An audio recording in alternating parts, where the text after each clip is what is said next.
Asani Ndugga asuula abantu eddala mu bivvulu gy'alaga akatambi obuwererako ddala bugenze busatulatinga ku social media platform sokolayo kyakola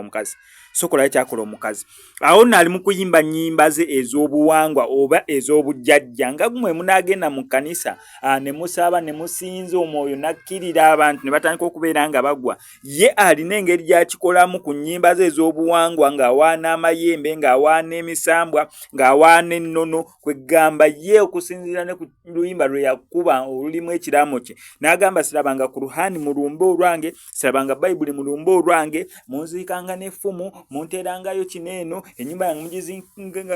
mugizimbanga weemuti bwali bwafudde abaana b'amannya ag'eddiini gonna n'agabajjako nera n'abalekera amannya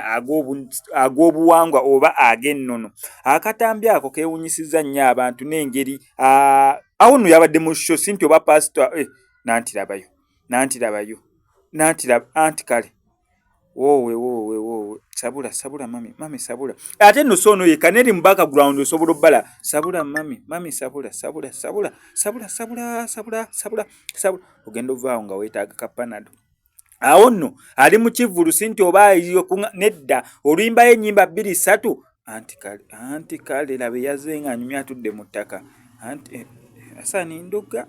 oba akakyakali awo oba sayansi kyalya laba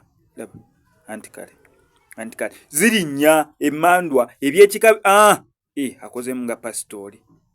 muleke tumukwata akozemu nga pasitooli mukalabye akozemu nga pasitooli n'agira bw'ati